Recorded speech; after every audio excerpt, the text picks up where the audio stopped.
What's going on, everybody? Thank you for joining. Just want to introduce myself. My name is Eric Velasquez, and I'm interviewing the candidates for the upcoming city elections for San Antonio, the 2021 elections. And the early voting starts April 19th, ends April 27th, and election day is May 1st. So, without further ado, let's go ahead and bring in our next guest here. What's going on, Cesario? Good morning. How are you doing, San Antonio? And how are you doing, sir, Mr. Velasquez? Good. So, let's see here. All right. So, go ahead and tell everybody what you're running for and more about you. Well, my name is Cesario Garcia, and I'm running for City Council District 8. District 8 is a very very spread out district. I've been here for 24 years. Been living in the area since 1996. So it goes all the way up to past 1604 on in towards the Dominion and down more towards the medical district. And it just kind of worms around a little bit towards the tip of it. And at the bottom, it kind of opens up and spreads out towards between 410 and I-10. So it's a rather I don't want to call it oblong, but it's a rather weird looking pie of a district. I think it is. I don't know, but that's my humble opinion. Yeah, no, exactly. Especially when you have these little ones right here that are just kind of out of it. Yeah. You know what I mean? Yeah, they're like little islands of tranquility in the sea of chaos that we have in the city. So I don't know. Exactly. Yes, so what was that jump for you like the whole jump from, might possibly run to just, you know what, I am going to throw my hat in the ring. What was that journey like for you? Well, I'm gonna try to sound too corny, but here's how it went out. Here's how it played out. So last year, of course, we're still in the middle of a pandemic, and I was getting ready to start up school in the spring, and I was just driving down my street. And this is no kidding, folks. This is not. This isn't a one-liner. This isn't some kind of a made-up story. I'm going down the street where I live, and I'm like, focusing on school, 2 classes because I'm easing back into academia. And then I stopped and said to myself, why don't I run for city council? And so I look up as Lord is my witness. And I said, really? I just looked up and said, really? I want to go back to school and get back in academia, get my degree, and then maybe do something else. Because I've been in politics before. I've helped a couple people. I've helped a couple people run for office here locally. And I was a campaign manager for a gentleman who ran for Dr. Rob Lowry, who ran for the 23rd Congressional back in 2014 and helped him out initially as a on the ground kind of guy back in 2010. So yes, sir. Okay. Awesome. Yeah. I always like the, find out how people started. That's because, everybody's different, Yes. So, so what also was the pushing for you? Was it because you saw some things wrong with the district, or do you want to see something in a different direction going for your district? Well, to be quite honest, living here for 24 years, you've seen a lot. I've been through a couple of city councilmen that I've actually and women that I've actually enjoyed, and I just kind of kept up loosely about what was going on. Specifics where I just feel that a lot of the councilmen just recently in the last couple of years have really not done much for the district. And like I said, I was more the foot soldier, the block walker, putting out the message. I have to believe in someone before I actually put myself out there and stump for them. I have to believe in their message.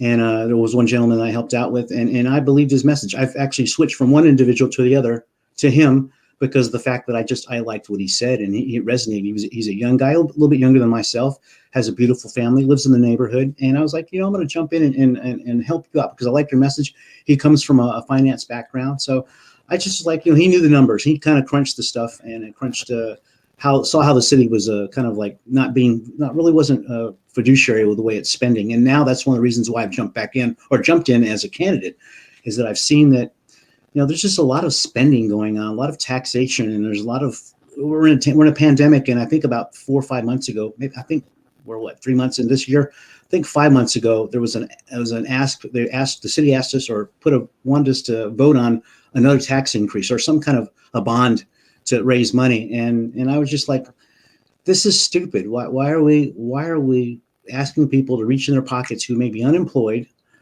underserved for that matter, but don't have the means to actually say, well, I guess I'll do it. And then there's a really nasty election last year for our presidential election, Mhm. and I just think that right now I was poised to say I'm going to throw my hat in. And after I was given the message, I'm like, you know what, I'll research, see what I can do. I'm not a numbers person, but I understand that when you spend money, you have to be able to replace it with money that you have. I'm talking about the individual. You can't just say, okay, well, here's a blank check, federal government or state government or city government, and I'll make it up somehow. No, people want to know where their money's being spent, and that's just it. The problem is there's a spending. We're taxing, they spend. So there's an overspending problem here, and there's a we don't have that large of taxes, but we still we still get taxed nonetheless for our municipalities. But that's my nutshell answer, is that they put forth bonds, we agree those bonds, and then sometimes it's like, okay, well, where does the money actually go? No one really knows. I mean, honestly, I don't know where the majority of it goes. We never hear anything, no transparency, so I just don't know. Yeah. Exactly. And you know what kind of really bothers me is it seems that the city tends to say, "Oh, we'll just use our bond money for it."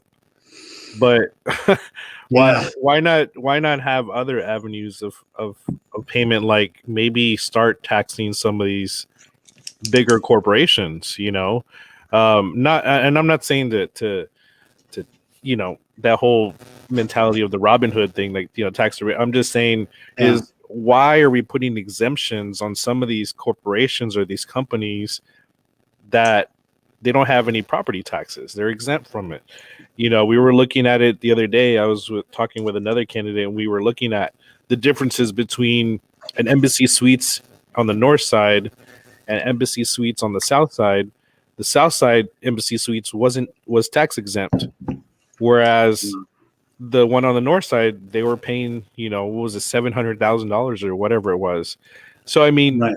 the poorer neighborhoods are not getting that relief. They're taxing the people instead of the company. So do you see Right. that issue happening in District 8 or no? Well, I do, and I have a good friend of mine, and I'm going to shamelessly plug him, Rob Fleming, who's the owner of Magnolia Pancake House. He has two locations here that basically are two places that are taxed X amount of dollars, and of course, half of that, let's say half of it goes to the schools, right? He told me that half of between Hebner and I'd say Hebner and I-10. He and I were both talking about this and talking about what was going on. He said that half those two big streets, probably about $8 million in taxes, right? My question is that where does that money go? We know that a portion, let's say half, for argument's sake, half it goes to schools. Where does the other half go? That's $4 million. What is that being pushed towards? I mean, what is the roads? Let's say 10, 20 more. Let's say half of 44 million goes to roads. Okay, so now you have $2 million. Where does that $2 million go? Mm-hmm. Where's the accountability and the books for that amount of money that's being spent for those projects that we don't ever hear about or even know? I mean, because I'm not a finance guy. I just know that if I have a negative balance in my checking account, I better not overdraft or overdraw it because they're going to hit me with an NSF fee. So Right. I think the city has an NSF fee problem, or they're about to, or maybe they already have. I just think that, well, I'm pretty sure they do. We're in debt, so we're about, I think 1.5. Is that right? I think $1.5 billion in debt. I think that sounds right. And that's what I would like to know, is that that's a lot of money, but where's the little chunks coming from? We're going that from these different businesses along. That's just one stretch between was it? I'm sorry, it's between that road between I-10 and Hebner, or Hebner, off along Hebner, I-10, and then you have Hebner. Where's that money going? I guess Babcock and I-10. My bad, but where's that money going? And certain chunks go to certain areas, but we still are at a shortfall. And I'm not sure people know this. And I hate to ramble on, but that we're paying the bill for the Grand Hyatt. The city of San Antonio is paying that tab. Why? Tell me why. I don't know. I don't know the answer to that. So. Well, and recently also Bear County is paying for the rodeo. I mean, that is that necessary? Right, and that's where it's becoming an issue. Where why are we promising things? Why are we paying for more things than we should? You know what I mean? In a sense, I mean, we're not getting that money from some of these companies because they're tax exempt. Like the recent one, the Weston Urban, they're getting $7.5 million in subsidies. So, Right. I mean, hello. Wow. and then the Lone Star district, the new one down there, in District 5 is going to get even more tax breaks as well. I mean, we already saw that showing up on what they're going to give. So, yeah, that's some of the things that I'm hoping that our new city council or the city council that's coming in is going to stop these subsidies and these tax breaks because we're getting the short end of the stick. Right. And I don't want to sound, I don't want to be that person or that councilman that's going to rail on everybody because they need to pay their fair share. There needs to be a proportional avenue for this money to come in from these different companies. It needs to be proportional. I'm not saying we go and we just, like you said, well, rob Peter to pay Paul. Right. I said Rob. Yeah. Mine said rob Peter, not steal. Rob Peter to pay Paul. We need to. These people need to. I mean, like Toyota. I'll jump around. Toyota got a big exemption. I mean, I think if my mind serves me right, I think someone during when they came in were like, we're really going to get all these tax exemptions and stuff. And it's like, and I guess the city council at that time, I don't remember who was the mayor. I was not sure it was. I think it was. I'm not sure who the mayor was. My mind escapes me here, but I think that every big business, in a way, wants to at least contribute. They want to, but if a city just throws it out there, we're not going to charge anything. Then who are they to say, well, hold on here, we want to pay taxes? They're going to, not that they want to take advantage, but they do want to be able to contribute or give back to a certain amount. But when someone throws that little card out there, hey, don't have to worry about taxes, then a lot of people are going to say, all right, fine, we don't worry about taxes then. I mean, it just, that's what it kind of disparages the whole subject right there. It's like, what? Wait. So yeah. Right. It's kind of the same thing that we were talking about with the District 2 candidate, where they had asked Coca-Cola, like during the Martin Luther King march, they're handing out like free Coke to everybody, free Coke bottles and cans and stuff. And they're like, why is this all you guys like? And not sounding rude, but is this all you guys are you're doing? Like, this is all they've asked. Wow. And so things like that is, if you just ask, maybe they would be willing to, or provide free internet for the district or whatever it is. I mean, who knows? I mean, well, no, you're right, and I think this is where the responsible minded individuals must come through and say, let's reassess, readdress, and repartner with these individual companies and say, okay, we have this shortfall in technology. We have this shortfall when it comes to providing people food. Can we partner? Maybe y'all come together to the table. You want to talk about collective bargaining? Let's have a collective bargaining with these big companies and say, well, we're going to have to ask you for some help. We need your help. Would you? Let's come to the table and do something with Coca-Cola, with Toyota. Just with the companies that are moving into this city as well. But those are the top two I'd say right now, just to kind of have something that's on the table and not really have our hand out, but have a handshake, not a handout. We want a handshake and form a partnership. And that's my whole thing. Is I'm a small business owner, so I've worked with a lot of these businesses. Not a lot of these, but I've worked with businesses that are very profitable. And I've never. I mean, if I have a shortfall in a budget, which I've never had, I'll ask for more money. But at least for some money. You're not really asking. It's more just an associative relationship, and say let's work together because we are in a little bit of a pinch. Would you be? Let's move in this direction together and see what we can do. I mean, that's, if you don't ask, they won't step up and say, hey, we want to give you money. You have to at least come to the table and ask and have a relationship, because it's just necessary to have a good line of communication with these businesses that do want to help out, but they say, well, they only asked us for right. Exactly. Yeah. And just a reminder for anybody that's watching, if you would like to actually jump into the conversation, you can do so by either putting a comment and asking a question directly in the comments box, or you can actually jump into the actual live stream by following the link that I posted in the comment box as well. So just click on the link, put your name in, and then just allow access to the microphone and video, or just microphone or whatever you want. And then you can just jump in and ask a question directly. Instagram, I'll just have to, you know, relay the comment to you. So, yeah. So, okay. So, Cindy said, get it, Cesario. Thank you, Cindy D. District. That's one of my friends right there who's running for our city council, future city councilwoman right there. Awesome lady. So, Cindy Yeah. D. Yeah, we had her. What was it? Last week? I don't even know what day is it. Monday. Monday.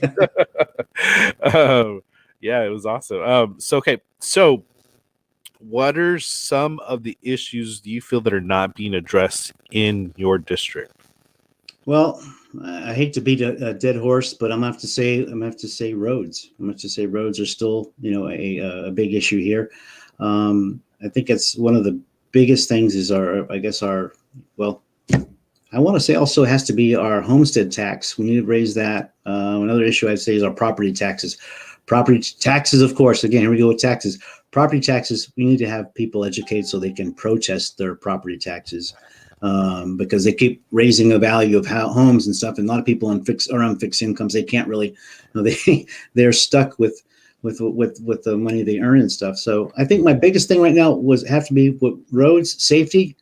Would be the cops. We have a lot of people driving really fast down our roads, even down the highway in front of my street. I mean, going 60, 65 miles per hour down a 30-mile-per-hour road. And it's like, I just think that there needs to be more of a police presence. We only have 24, I think is right, 2,400 policemen on duty. I think Yeah, I think that's what I've been hearing. So we're 1.5 million, right? And we have 2,400 cops here in San Antonio. New York is 8 million plus, and they have 36,000 cops. So 10% of their population, that'd be about 3,600, right?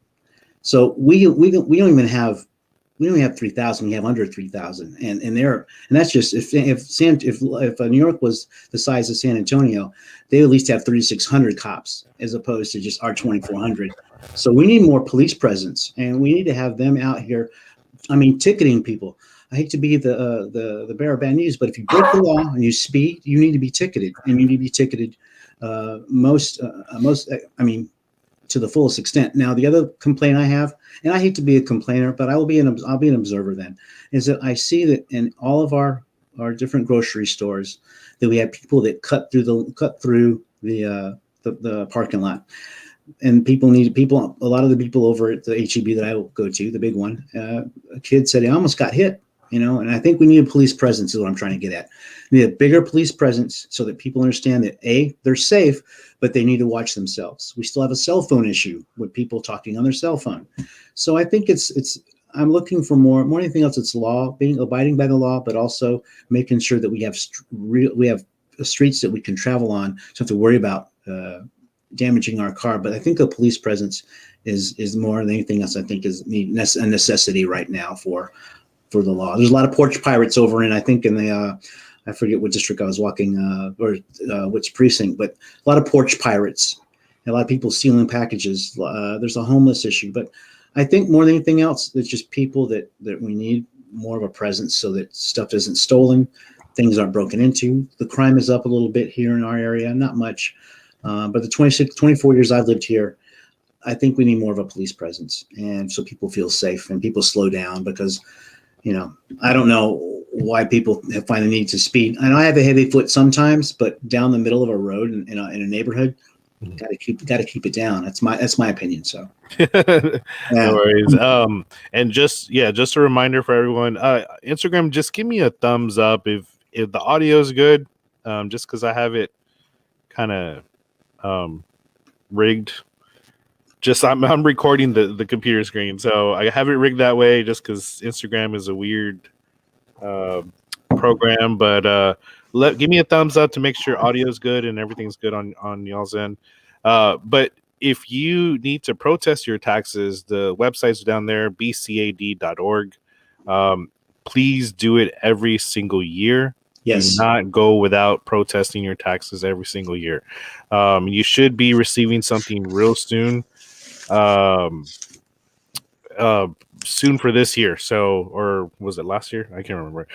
So definitely make sure you protest. If you need help, please reach out. Again, if you guys are having good audio and everything on Instagram, just give me a thumbs up.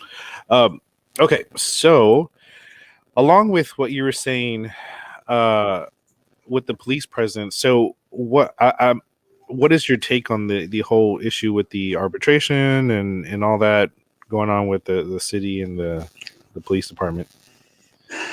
I guess we just need to, cooler heads will prevail in this, and we need people to actually sit down and come up with a common number to kind of keep things, keep things on the up and up. I really don't know the exact what exactly numbers are talking about, but I just think that just as a layman, I will speak is that come together, work out the issues you have, and make it where it's fiduciary for the city to operate under.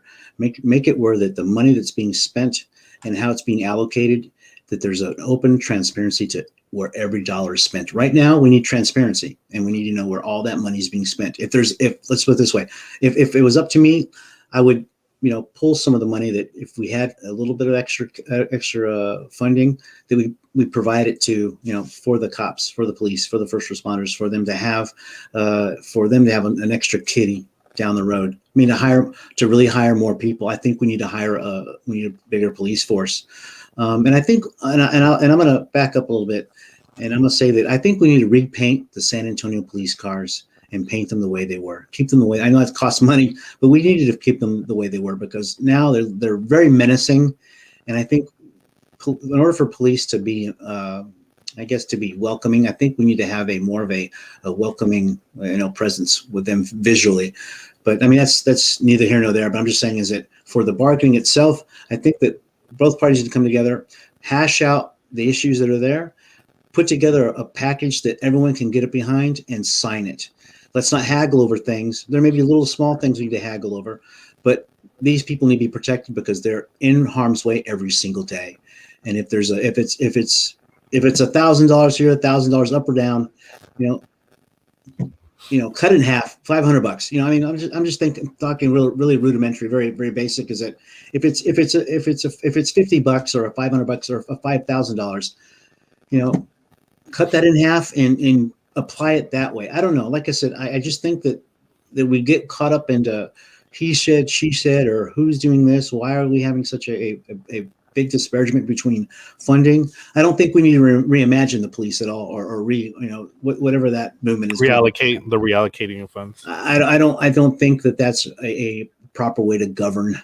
I don't think that's a proper way to put forth any kind of security. So people think, well, let's just say, okay, argument's sake here, they cut the budget in half. Well, now there it goes. Let's just say, for argument's sake, they cut the police force in half. That's only 1,200 cops that will be patrolling our streets. I mean, let's just get down to nitty gritty. They cut that in half for $1.5 million. Now we need to come to the table and work together and propose and agree, disagree, but come with a collective plan that works for both sides. And there may be some pushback, but at least there's something for both sides to agree upon. That's my take. Now, I mean, do you think there is an issue with how everything's going on with the way police officers are handled, like disciplinary wise? With everything going on with the PD and SOPOA, I mean, do you feel like there does need to be some type of change with how disciplinary practices work, or do you think everything's fine, or what's your take on that? Well, in every industry, in every business, you're going to have someone that's a bad apple. Be it being in a banking industry, be it the what I do in video production, you have someone that's gonna try to get away with things and try to do things that they know is things that know that's wrong, violate their own oath.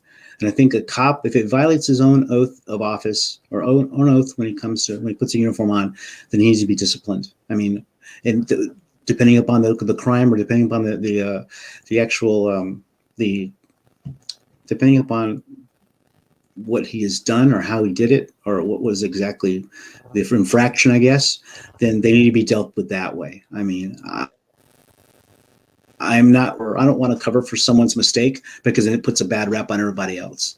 And I think that people need to be held accountable for their actions 100%.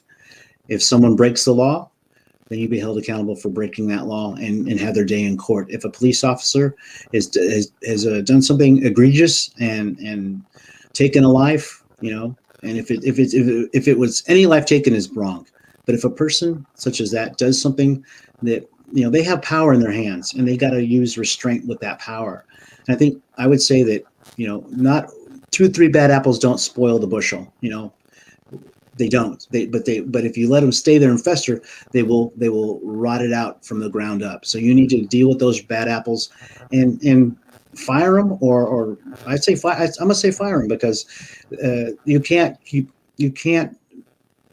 putting a Band-Aid over a mistake. You have to deal with it right then and there, nip it in the bud. So I hope I don't think I waffled there, but I'm saying is that I think that people need to be held accountable for their actions. If you're going to be in the front line defending our citizens, then you need to have an even tone and be able to understand that not everybody's going to approach you with the same mindset you approach them. And the police officers go through it every day where they have people, they don't know what's going to happen. And yes, their lives are in danger, but I think we all as citizens must use the same discretion as ourselves. We approach a situation where there's an officer, take a breath, take a step back, educate yourself on the law, and the cops and the police officers need to educate themselves when it comes to the Constitution so they know they don't violate it when it comes to citizens. Right. That's the biggest thing. Education goes a long way, but also the National Night Out stuff, that's the National Night Out events we have. That also is a coming together. And I think we need more of those. If we have 2 or 3 of those a year, I'd be for that, where we actually come together with the neighborhoods. And I know the pandemic was this last year. We had ours in here where I live at. But I think we just need to come together, work things out, and educate ourselves on how to approach things, and not just go at it where we're just throw gas on a fire already lit. So yeah, that's my long-winded answer. Sorry. No worries. Josie said police do have an extra kitty, the asset forfeiture fund, but that's a whole other conversation. Different citizen, yeah. We have let's see here. St. May legalize cannabis for bigger budgets. This is true. Obviously I know you can't do that, but no. If doctors can be accountable, so can cops. Absolutely. If you're a professional, then you must be accountable for your action and inaction. If you do something wrong, you must be held accountable. I don't care what the person does, period. Yeah. And I think with the same thing with the military. I mean, if you shoot somebody or something like that, there's definitely some reprimands there. If something, really have to look and see what happened. I mean, it should be the same here. So with that, do you think the way our current system is right now with the police force, do you think that's helpful or hurtful to that process of disciplinary? Well, I would say, you asked me if their process in place right now is helpful or hurtful. Is that what you're asking? Yeah, if it's helpful for disciplining, or it's not putting the people in accountability position to be held accountable for those things that they've done. Well, I think, like I said, and I'll back up and say again, I think if there's, okay, so whenever you do something wrong, like I said, I'll make it as rudimentary as possible, is if just back to basics, is that if there's something that's done wrong, it needs to be addressed right then and there. And if there's stop gaps in place to help mitigate the circumstance, then they need to be used. If there's an ability to, I want to say if there's an ability to rehabilitate, then it needs to be used. But I mean, I waffled there for a second. But if it's something egregious, like you said, if a military person, there's rules of engagement either way. Okay, so let's go that way. There's rules of engagement. And if you break those rules of engagement, then you must be held accountable. I'll just put it like that. There's rules of engagement, and Right. even when we go out to the grocery store and we go, there's rules of engagement whenever we walk in. We put a mask on, or there's rules of engagement when we go to. I want to be funny about this, but when we go to the 15-item line at HEB, 15 items, period. I mean, that's weird. I'm kind of stickler to that. But I think there's just rules of engagement we all must use every single day. Even, so, yeah, and even as a concealed carry license holder, I mean, I have to follow yeah, the rules. There are rules of engagement. So I mean, it yes, the police officers are different, and I know that they do have a high stress job. And something that a candidate recently said that really I don't hear a lot of people talking about is making sure the police are fit at a mental health level to make sure they're doing their job well, because being in a high stress job could put you in a really bad mood or in a bad space mentally, and mental health could play a big factor. And I know in the military it was a stigma of mental health, right. and I'm sure the police department is also the same as well with the mental health aspect of it's a stigma. You don't want to be listed as, oh, I have a mental health issue. So do you think that could also be a possibility? Well, I think everyone that goes into becoming a public servant, like a police officer, goes in with the best intentions. I think they really do.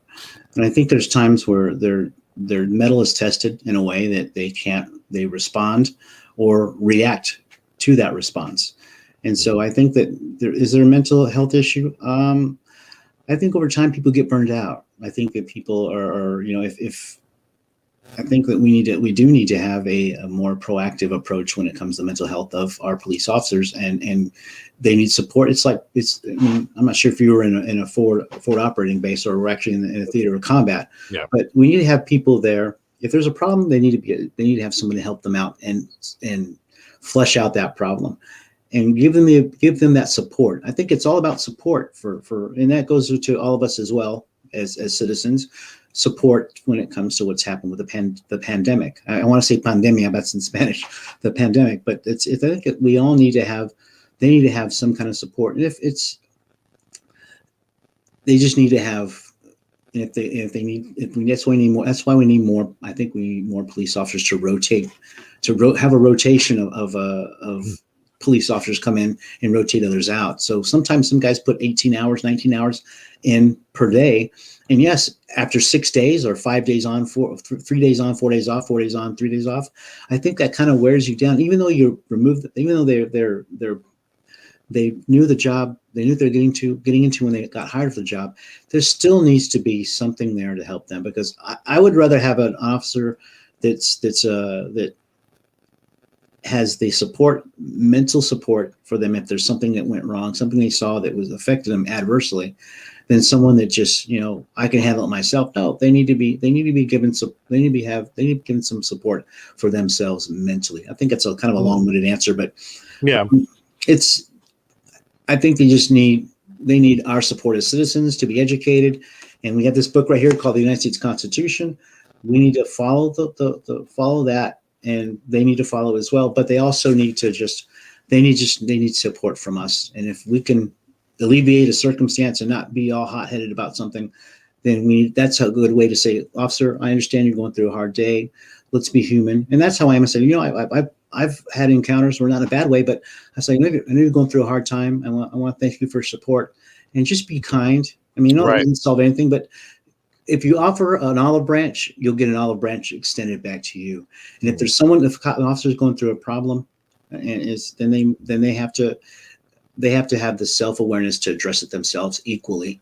into a step back. So yeah, Right. And you know, I had actually had an hope I answered your question. oh yeah, yeah.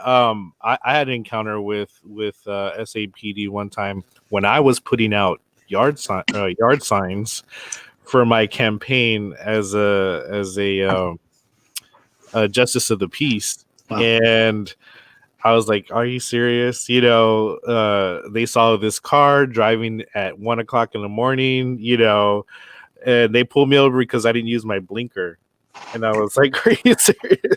You know, so it was just like I got worried, you know, because one, I'm Hispanic, and you know, it was like in the middle of the night, nobody was out in the road, so as a minority, you always worry about stuff like that because you don't know what could happen. But you know, just because of the fact that I was like, well, I'm actually putting out yard signs, and you saw that I was a candidate, they were like, oh, okay, you know.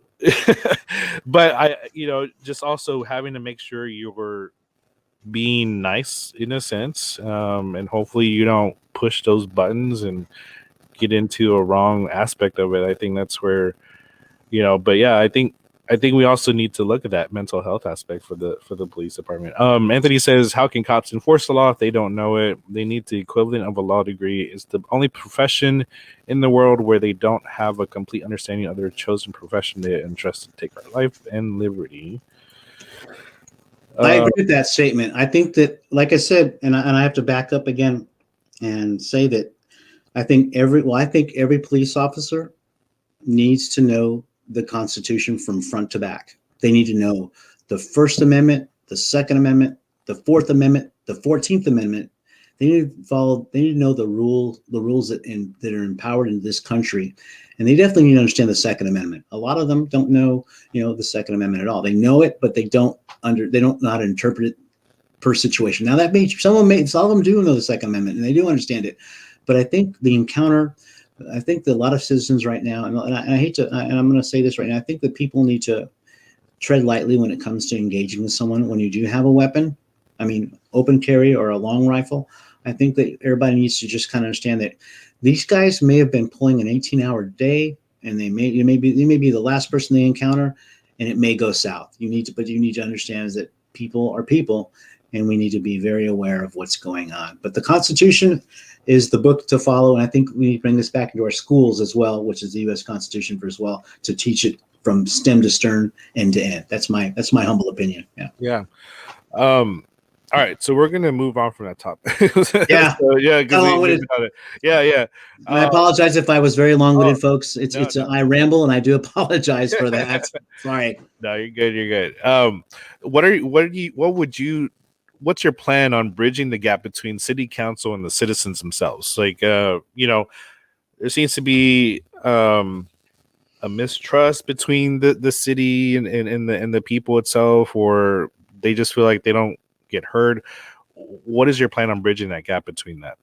Well, first thing I'm going to do is I'm going to rally around all the HOAs and have them all in one room with myself, social distancing notwithstanding, and to say, folks, let's sit down and have a conversation of what we need to do to mitigate the circumstances in our district.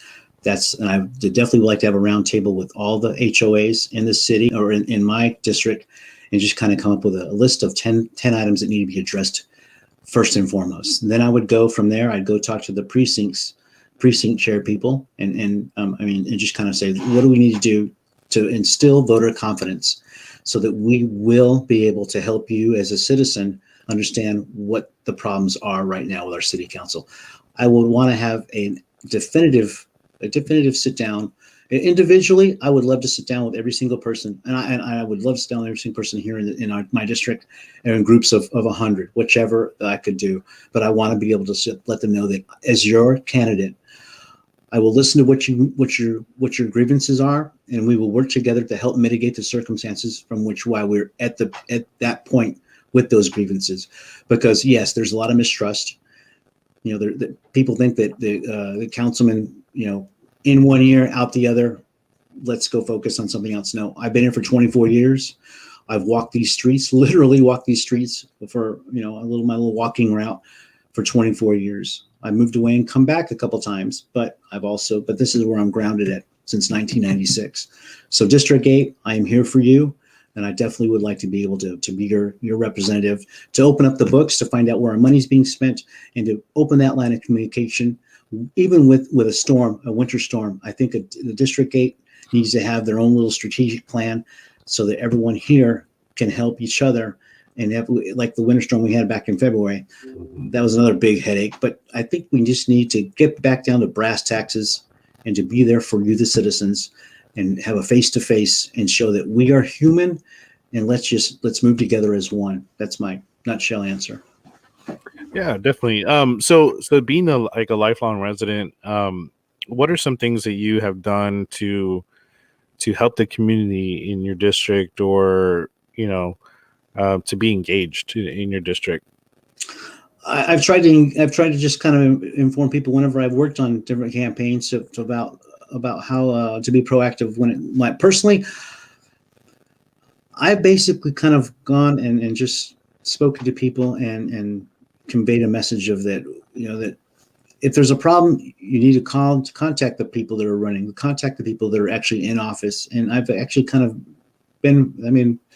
put that forward, thinking is that the only way change is going to happen if you actually communicate a problem. And as far as I think there's more I could do. I really is. I try to pick up trash here and there when I see it on the road. I try to kind of help out the little area in my neighborhood. I try to do stuff with other candidates. I think I've helped out as well with doing things and kind of getting out the message of be proactive and help us understand what your problem is. I've reported people, in the past for dumping stuff on the road and discarding trash. And not people in our district that do that. They're people that come outside of our district. And it could be whatever, a contractor. And I've had to confront some people a long time ago. I did, for sure. But I know that it's just, we need to keep our district beautified and give people the understanding and the sense that someone does care and just engage. I think engagement's the biggest thing for me. And I try to wave to everybody and kind of let them know who I am outside of running. But I've actually kind of talked to people and just engaged them just as a person. Not being in politics, not even being part of what's going on right now. I just try to be friendly and just kind of have that connection, neighbor to neighbor. I'm a very outgoing guy, and I may not seem that way, but I'm very outgoing and I'm very talkative and I'm very chatty. But I try to find out, hey, what's going on with you, and just kind of get familiar with what's their surroundings and kind of have them relax so they can say, oh yeah, we're having this. I'm like, well, there's a way to solve this, and have you contacted this person? He says, well, no. I'm like, well, people just need to be engaged, I think. And we need to be able to, if we have a chance to pick up trash or to be proactive and keep our district clean, then we all need to take the initiative to do so. That's my nutshell answer, I guess. Yeah. Okay. Yeah. And I asked that question because, I think people are tired of seeing, candidates, and I'm not speaking about you. I'm just saying in general, right? They're tired of seeing candidates just come out when it's election season, and then once it's over, it's like they don't see them. So, what promise can you make to District 8, the District 8 residents, to say, look, I'm not just in it for the campaign season. Yeah. What you can do more outside of what you're trying to do. So this kind of hits me in the heart because I live nearby one of the offices at IGO Library. IGO is right next to, about 5 minutes away from my house, 10 minutes. If I'm walking fast, 5 minutes. I think that I can tell all of you right now, once I become your city councilman, I'm going to split my time between one in the district and the other, but I will definitely be accessible by my phone. I have a pen and I have a phone, and I'm going to use it to fight for you. I will be accessible. My phone will be available 24/7. I mean, I only need like 3 or 4 hours of sleep, but I definitely want to be able to answer the questions, the burning questions that need answers to, and I will be there for you. It's not about, to me, this city council seat is not my seat. It's the people's seat, and whoever sits in it needs to be accountable 24/7.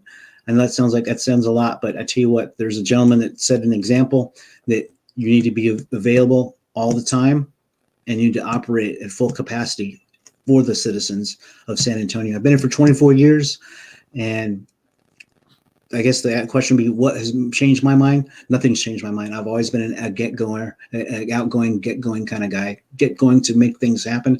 I've always lived my life with the weight of the world on my shoulders. Now it's time for me to actually lift the world, lift our district, and hold it in my hand and say, let's jump on it. Let's make things work. But I will be there. I'm not going to just come around election time. I think that's the most ungenuine thing to do, is to only show up during election time or election cycle to be engaged with the city or with the citizens. So hold my feet to the fire. I will be there for you, the citizens, because that's just the way I am. I'm that kind of a person, is that I will listen, I will act, and I will not react. I will react when necessary, but I'll act upon the things I say. Action screams volumes. But I'm here for a common interest, not special interest. That's one thing I will say. I'm here for the common interest of the man. I'm a blue collar worker. I'm a contractor.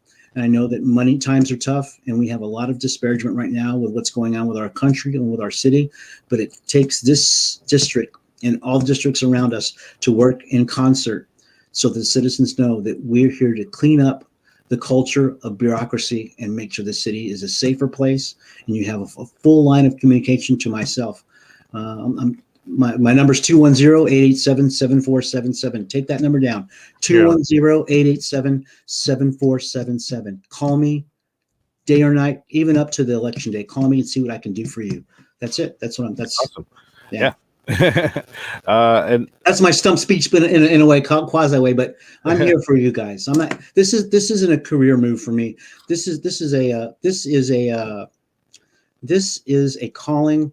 But for me, this is a divine calling, and I've been called up for service, and I will execute and make sure things are done the right way in concert with other people. I will make one statement real quick. I'm working. Denise Gutierrez Homer, who's the only female candidate for mayor. We both speak fluent Spanish, and quiero comunicar con la gente que habla español que estamos aquí para ti. Esto es una elección más importante para vosotros. So this is an election very important for everyone, but also for the ones who speak Spanish only. We have to bridge the gap.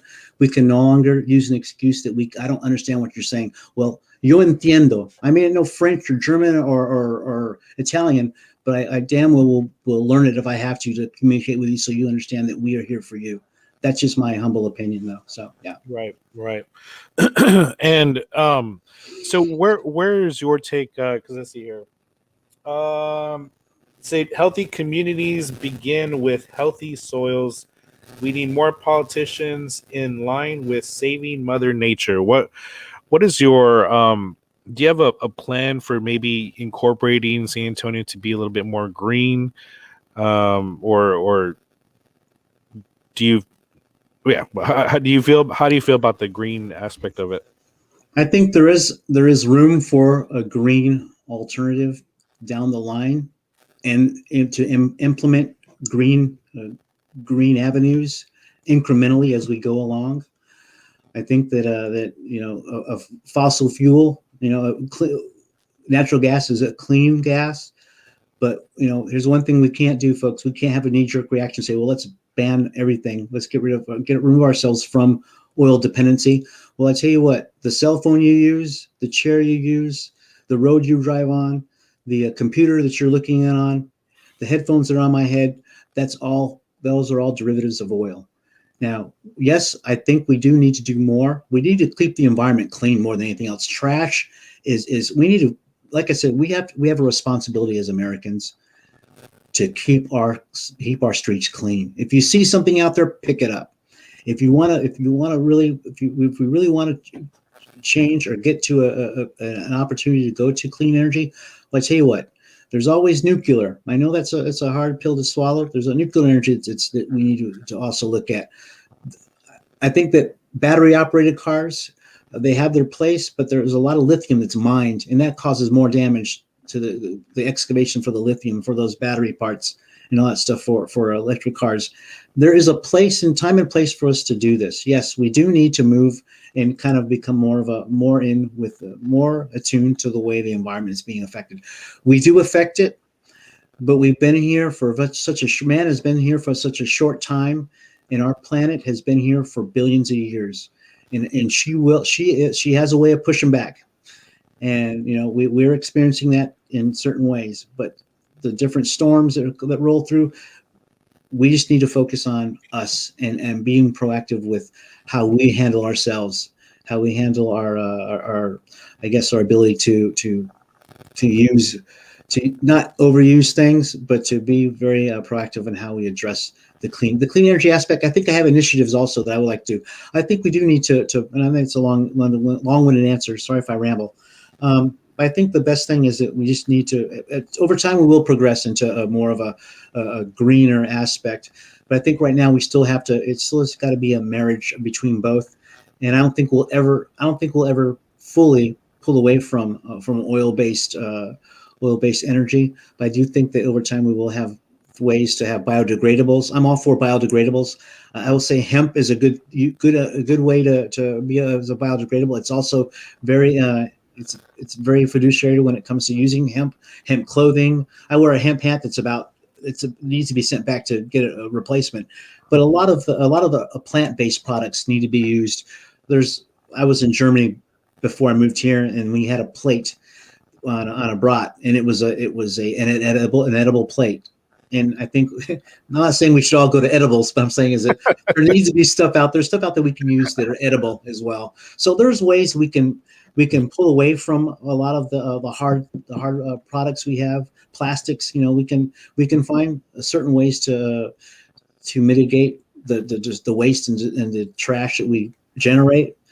But we also have to do it over time. We need innovators to innovate. We need people to invent stuff and to innovate our society so we can. I'm all for innovation and for people that want to bring an idea up and squash the whole the patent gatekeepers, because a lot of these patent people, they don't want this stuff to come to fruition. So I will champion anyone who has an ability to innovate on plant-based products, non-fossil fuel products. But I think right now we're a good couple of decades away from where I could say maybe we may never ever pull away from oil-based or carbon footprint. But we do need to come up with some better alternatives to help us mitigate the city and the country as well, and the planet as a whole. So yes, I will listen to ideas, and I think we need to implement those ideas to remove ourselves from a certain degree. But we also need to understand that we can't do it overnight. We can't overtax people, because you can't tax a company 100% and expect them to acquiesce to say, well, you got to do all this stuff green now. Well, it's not going to work that way. You have to do it incrementally and be willing to work with those people. So that's my nutshell answer. Sorry. Yeah, and brought up a good point with community gardens. Yes. There's not enough community gardens, and we do have a bunch of pantries that are popping up over the city. Those are great, but I mean, they are not the solution to the problem, right? And so there's a lot of food deserts, especially in the lower income neighborhoods. So is there's something that you would like to help accomplish, maybe a community gardens in the district, or maybe vertical farming? If you've heard of vertical farming, that's a big one that I think is underutilized right now, but I think it's starting to come up. Is there something that you would like to do in that aspect? Maybe? Well, and let me go back in time a little bit. We're still the New World. We're still from the New World, and Europe has a lot more greener applications to their part of the world, their continent, than we do. They have a lot of, I think, they even have for homeless, they have little beds that people can sleep in. I think you put a euro in or something, a code in to sleep in. So we have. You want to ask where that's going, but I think that we need to do that. I think we need to have a community garden. I think is a good solution. I think that there's regulations against that, and that's what kind of makes what I want to fight is that if we need to have less regulation and stuff like that. I think we need to have would be good to have a community chicken farm. We have chickens out to have free range chickens. Have a good acre. I'd say I would even be for a good acre or a half acre for I say half acre for different communities to have a community garden to plant their vegetables, plant all the corn, plant their zucchini, their squash or tomatoes or strawberries, and have a little pen there for chickens. I'm a for that because that right there. Remember, the idea would be to bring people together. Well, and Yeah, with vertical farms, you wouldn't even need that much space, true. Yeah, So even more so, we can try to make that happen even more efficiently without having to have so much land. right. Well, Um, yeah, I agree with that, but I really don't have a green thumb as such. But I mean, but I know I've heard of the vertical, what you're saying, the vertical garden. I don't know much about the vertical garden. I'm gonna look into that for sure to find out more they're about how that they're can work like out. So they're like K cups for farming. okay, The oh, little the coffee. okay, right on. Oh, So all right. they're little cups with you just put them in this PVC pipe or whatever it is, and you have water, and there's a system to it, but yeah, you're just putting these little pods, and you don't even need to dig up ground. You don't even need to have Wow. that much soil. They're just vertically in these PVC pipes or whatever material you use, and you just have them in there and then grow in these vertical tier systems. So Well, uh, you don't even need that much space. I tell you what's funny is that and I hate to sound ignorant about the whole vertical garden thing, but what's interesting is that a lot of our we have how art imitates reality, but there's a show out there that's The Expanse, and it shows. And now that you think of it, there shows in a ship that idea with a vertical garden with people actually have inside their ship. They Yeah. have their rows of vegetation, and Mhm. it also helped filtration with the O2 as well. So Right. I think we're not. I think we're there. We can get there, but I think in the future when we're long gone and dead, sir, that will probably be one of the biggest things with exploration is basically even here. I think we can start here is doing stuff like this. Yeah. And I think the land for me, like I said, I'm old school, so that's why I talked about the half acre and stuff because I think on being able to farm the land also brings a sense of responsibility, and also it's hard work is a payoff for those who want to you want to eat. You got to farm the land to for it to be fruitful and for you to reap the benefits from that. But vertical gardening, I would like to know more about that.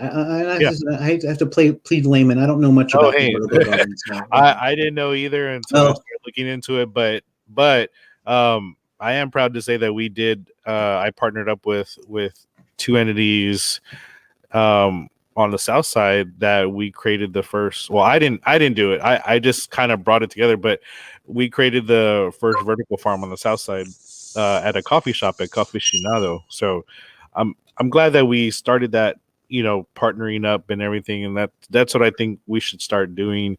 Yeah, I have no idea how it works.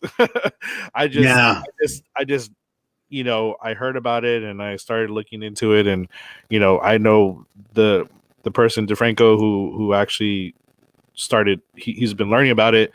He's the one who started putting it together. So it makes definitely, sense. It makes and sense though.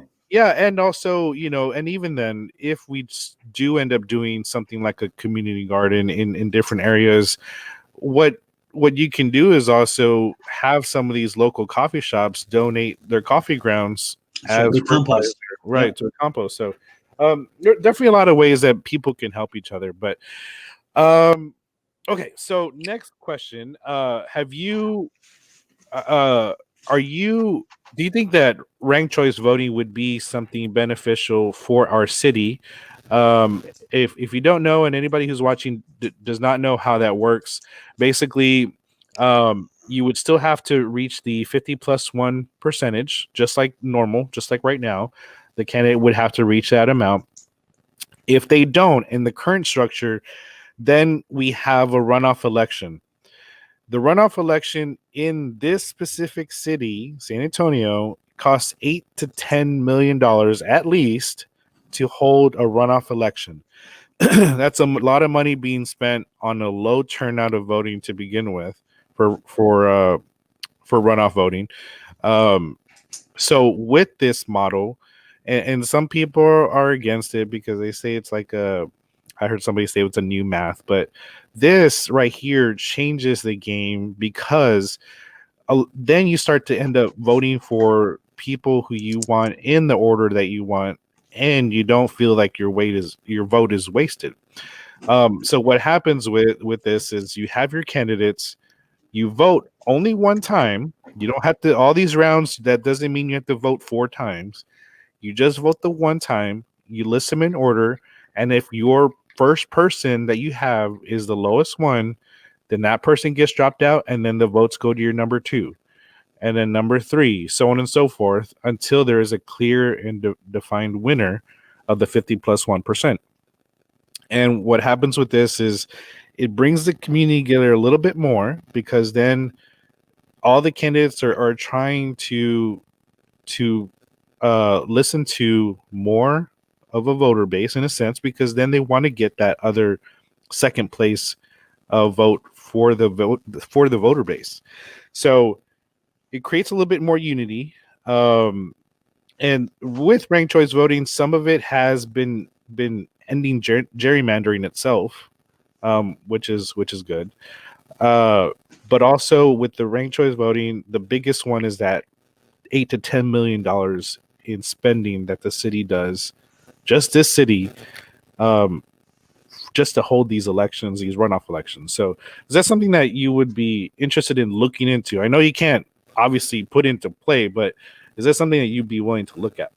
Anytime we can save the city money and not spend it, I'm all for it. Anytime we can actually kind of streamline something, I would be in agreement with that. I think that anytime you can save taxpayer dollars and then you have to turn right around and go after taxpayer dollars again, you're feeding something that's going to be revolving every 2 years.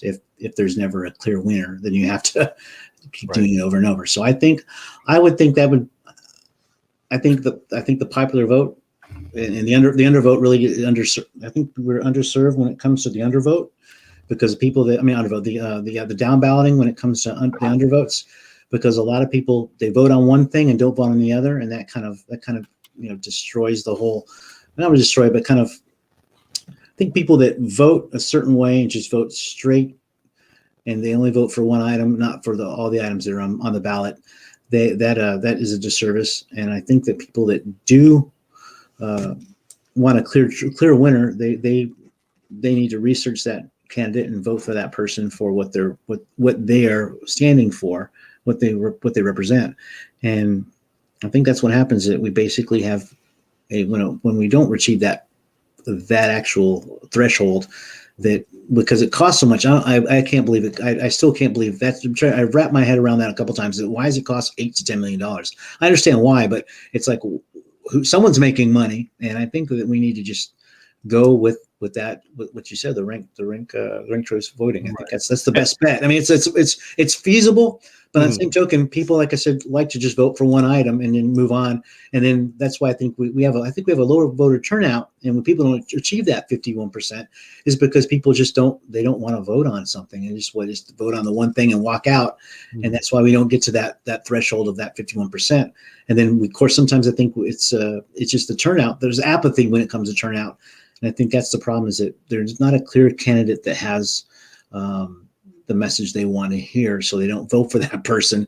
And that also kind of adds two compounds to the low voter turnout and the low threshold when it comes to the 51%. I think that I would agree with that. I think we do need something along those lines, because $8 to $10 million could be used to be spent elsewhere, and not just in an election. I mean, I would even go, and this may sound stupid, I think it isn't, but this may sound stupid. Do like they do in football, do a coin toss. That may sound dumb as all get out, but just do a coin toss. All right, two candidates, do a coin toss. I think that's dumb. I'm saying it, but I'm thinking it's an idea. But I think that instead of it's an idea. It's a crazy idea, but it's an idea. But I think that the first step would be to eliminate the whole entire runoff thing. To eliminate Right, the $10 million. That's the and first thing. Get rid of that. yeah, and that one's that. I mean, that's one of the things that kind of like, oh my man, that would create a different election style, but also, I mean, this is a newer concept for the US. I mean, it just got introduced in 2019 to the US.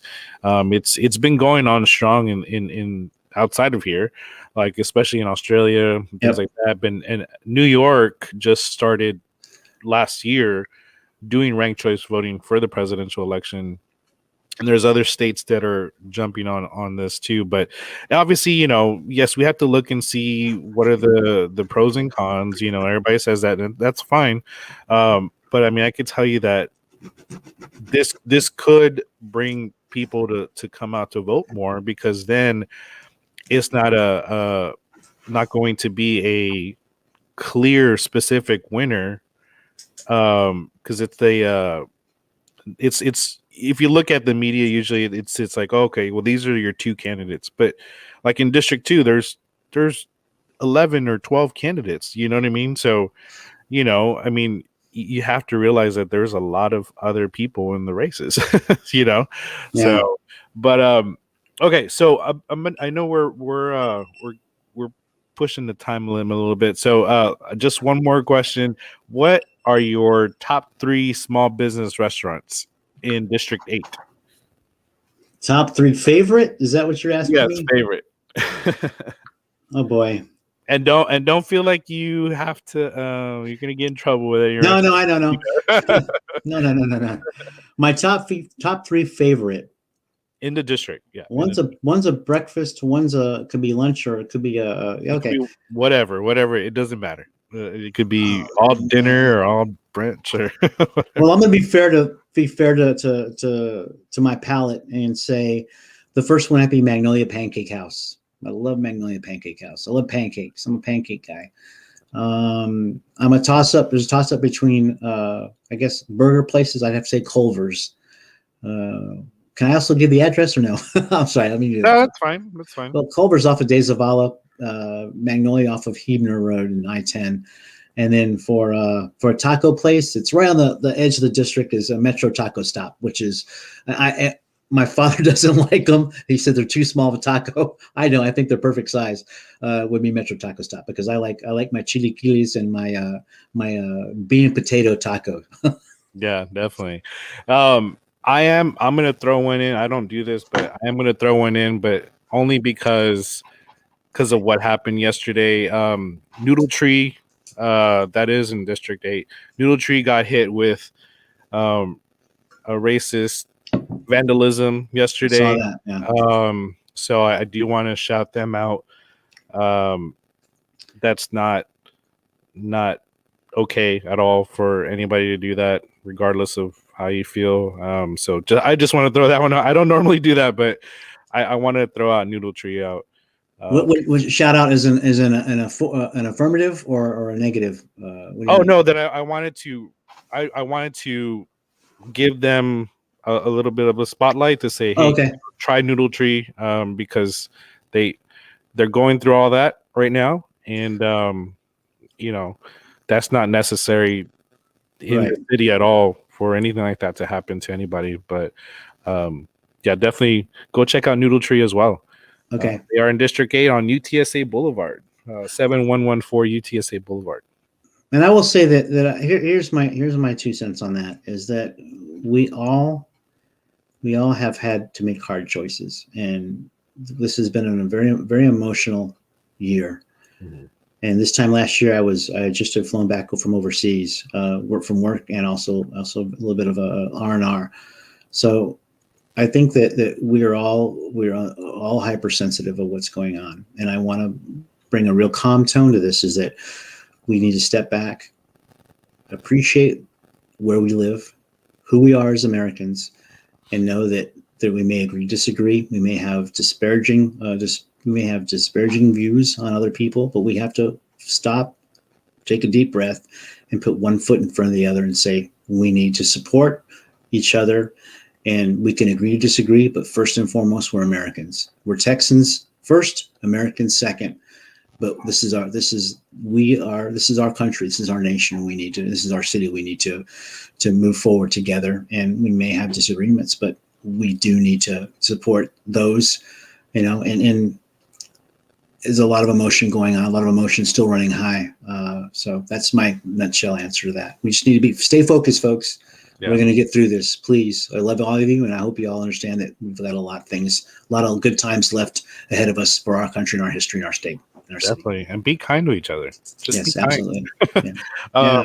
Just real quick note, I do want to, because I've been trying to make this note every time we do these, but make sure if there's any renters that had an issue with the recent snowstorm, you're not getting much help with the renter's insurance, please contact the tdi.texas.gov. That's the Texas Department of Insurance. They will help you try to determine what can be done, or if maybe there's more that can be done for the renter's insurance. And they give you that insurance lingo jargon that can help you relay that message or communicate with the insurance companies. And this goes for any insurance. So it's renters, mortgage, any insurance, auto insurance, whatever, medical. If you have any issues, contact them so that way they can kind of help you and guide you in your journey with dealing with the insurance companies. So I just want to sorry, go ahead. So can I make a real quick sidebar?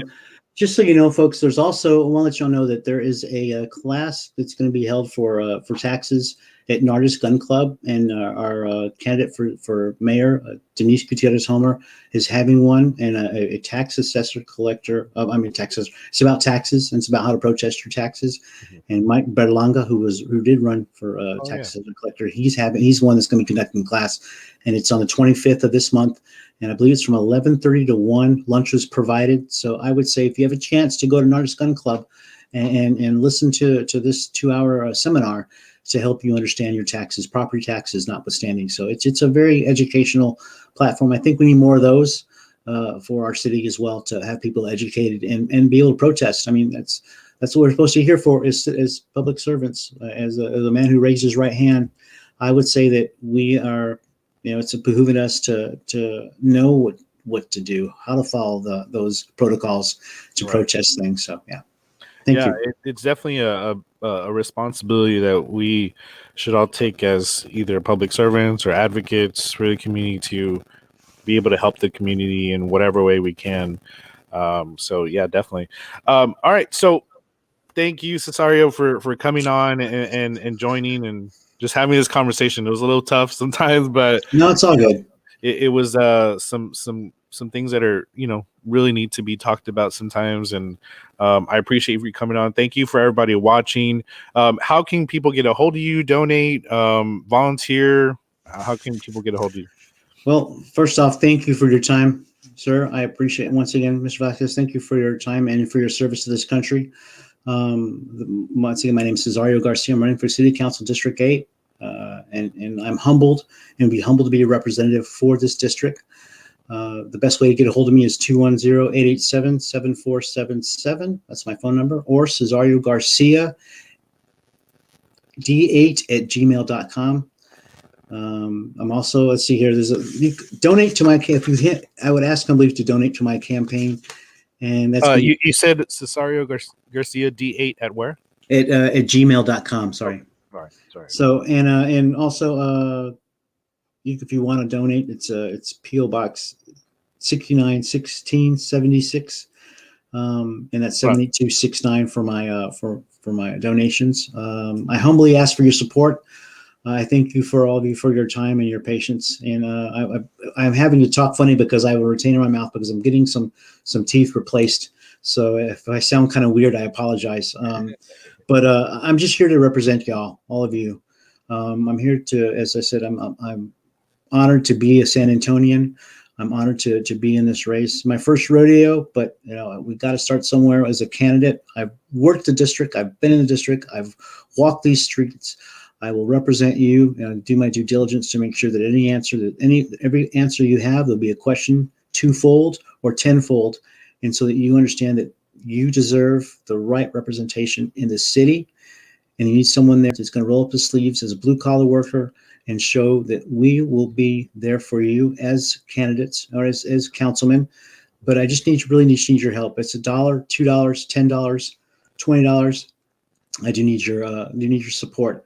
That's basically it. Thank you for your time. God bless all of you, and I love you all here in San Antonio District 8. Thank you very much, sir, for this opportunity to talk to my constituents in this city. It's Cesario Garcia, and I'm going to be your candidate I'm going to be your representative for City Council District 8. Thank you very much for your time. Awesome, Cesario. Thank you. And also the viewers, if you would also like to contribute to this live stream, my Cash App is down below. If you want to, I'm doing this for free. I'm not getting paid for it. So just heads up if you want to. That's cool. But thank you, everybody, for joining and participating in this this conversation. And y'all have an awesome day. Thank you.